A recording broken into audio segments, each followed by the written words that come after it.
Chicken a la king was a phenomenal success in late 19th century America. It is widely believed to have been invented by a chef at New York's Delmonico restaurant in 1880, but this is undoubtedly due to the general ignorance of 19th century Americans to French cuisine. Chicken a la king is nearly identical to a number of classic French dishes that are at least a century older, if not more. The only difference is that Delmonico's added peas and pimentos to the dish. The original recipe was too delicate for most home cooks to master, and so a cavalcade of progressively simpler and easier versions followed in recipe books and magazines all the way up to the 1950s, when chicken a la king became one of the first canned products and frozen foods, and it was gummy and stale-tasting, bearing almost no resemblance to the original glorious dish, and soon everybody became very sick of it. Now I've got the bones that the breasts are on. We're going to use these for stock. Just take a good knife, pound it through it like this, break it up. This will help in flavor the stock more. So yeah, I just start making that stock. I've got the bones that the chicken was on. I'm adding about a pint of water, a couple of cups. I'm going to add some onions to this. You can add carrots and celery. In the final analysis in this dish, it won't make much difference.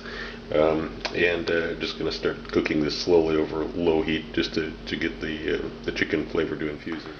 So I've got the mushrooms. The first step is we're going to just kind of snap off the stems in each of these, and these are going to get added to that chicken stock that's simmering away now. So we're only going to use the caps for the recipe. And these snap off very easily. Of course, the mushrooms have already been cleaned, dried. There. Now we'll give these stems a quick coarse chop, just a couple of cuts, break them up a little bit, and then they go right into the stock. Here's the stock. I just added the mushroom stems too, and this is going to simmer on a low heat, number 3 out of 1 to 10, for about 2 hours. So we're going to put that. And back with the mushrooms again. This is a very simple cut. We're just going to cut these into quarters, that's it. And then we're going to fry them some butter in just a second here. A couple of knobs of butter here, and about a tablespoon of olive oil. I'm going to start heating that up in a pan. And when that's done, I'm going to sprinkle some paprika. Put the mushrooms in. Make sure you use a pan that's large enough that you have a single layer of mushrooms. We don't want the mushrooms stacked up on each other because they won't brown well after the mushrooms have absorbed the liquid that's in there. Starting to get a little bit of color. I'm going to add some salt. About a teaspoon of salt.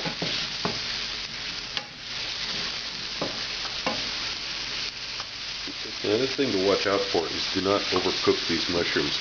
This is a very common mistake people make, amateurs especially, is they want to cook these mushrooms until they're just absolutely squishy soft and they've lost all their moisture. You don't want that. You still want some texture on them. So these are nice and brown. They picked up color. And of course, a lot of that color is from the paprika, but that's okay. They got some color on them. Remember, they're going to be cooked a second time in the sauce anyway. Now I'm going to add the sherry wine and pull them off the heat.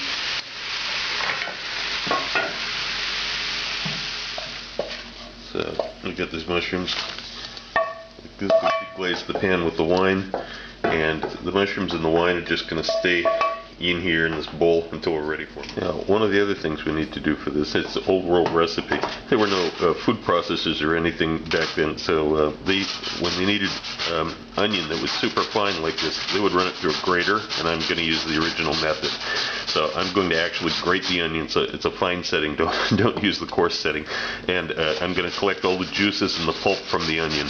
And this is what we're looking for. About a tablespoon of finely minced onion, which we're going to use in the sauce. Now, in another pan on a medium heat, I've got 22 grams, about 3/4 of an ounce of butter, and just over a tablespoon of flour.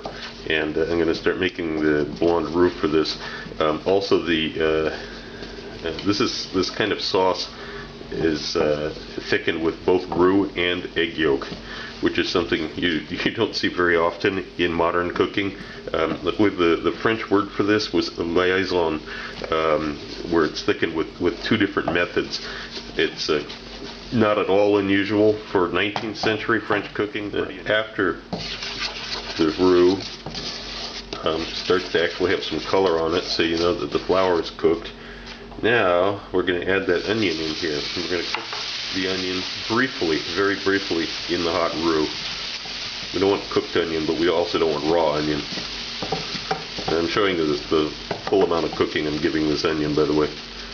Also all the juices that came off the onion when you were grating it. And this is fine. Now I'm going to add in the cream, which is about 4 ounces, 120 grams of thick cream. Yes, it's not a low-calorie recipe, but you know, this goes along with the territory from that era. We also have the liquid that the mushrooms have been sitting in, which is the mushroom juices as well as the sherry that was added to the pan. I'm going to strain those in. And chicken stock is done. So with the mushrooms that were in it, all this is going to go into.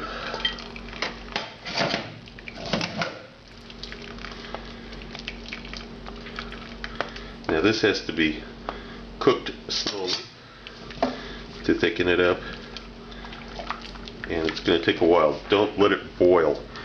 Cook it slowly. If you let it boil, it will separate. The cream will separate. It'll be nasty.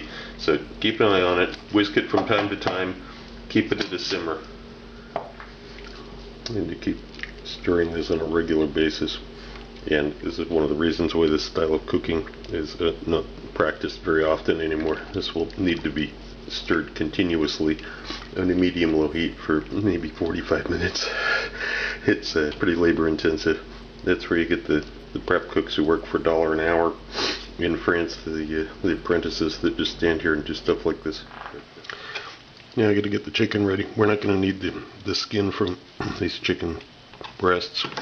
Now, if I was preparing this for like chicken on a salad or something, I would cut medallions that were thin like this. But I'm going to cut them just a little bit thicker for this. And of course, you want to cut against the grain. It's been about 20 minutes now, and this is getting thick, but it's not ready yet. And again, I'm just maintaining the stir. You can walk away from it for a minute. If the heat is on, like 6 out of 10, you can walk away from it for a minute. You don't have to actually continually stir it, but don't walk away from it. Don't walk away from it for 3 or 4 minutes, or it will separate, and that'll be the end of it. And you got to start all over again. Also, remember, this is your only real chance of controlling the volume of the sauce, because once you add the egg yolks to it, it's going to get thick, and that will be the volume. And we're not making a soup here. We don't want 50 gallons of fairly watery liquid surrounding the chicken and the mushrooms. We want some intense flavors. So you got to get this. You got to get this as thick as we can without letting it separate, and just keep going on it. It's been about 25 minutes now. We're going to keep stirring a little bit. Okay, it's been about 30 minutes now. Now we're at that stage. You see where it leaves a trail briefly behind the spoon. It's always how to check to how thick a sauce is. It's not closing up instantly, but it's closing up pretty fast. That's good enough. Now I'm going to kill the heat on this, and I'm going to begin tempering the egg yolks with the solution. And here are the egg yolks. Now if I were to just add these to the sauce, I would just get some messy scrambled eggs. So we can't do that. We're going to add just a little bit of the sauce to the egg yolks and begin whisking them together.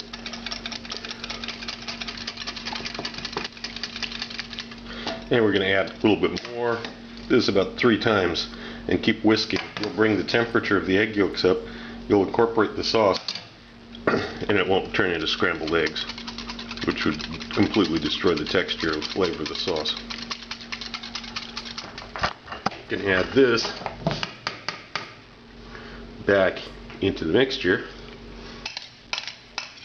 which is off the heat, remember. It's no longer being heated.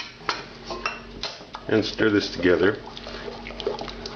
Now that it's unified, now we can add the mushrooms back in. Now here, we're just going to cook it enough to thicken it, and then we're going to add the chicken into it, and just to warm up the chicken. That's all we're doing, is warming up the chicken. We do not want to cook the chicken anymore. and the dish will be finished. The only things I'm going to add is I'm going to add a pinch of white pepper and a touch of white truffle oil.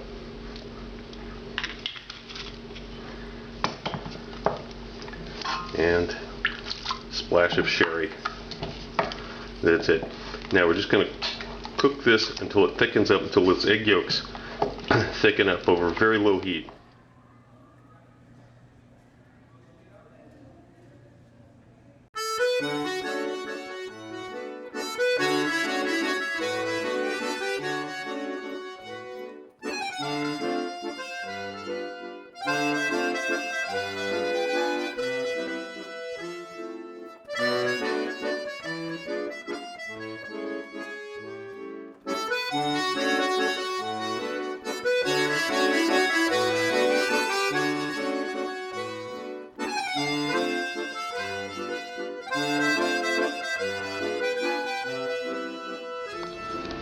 Also look for my cocktail book, Cocktails of the South Pacific and Beyond, Advanced Mixology, available through Amazon online.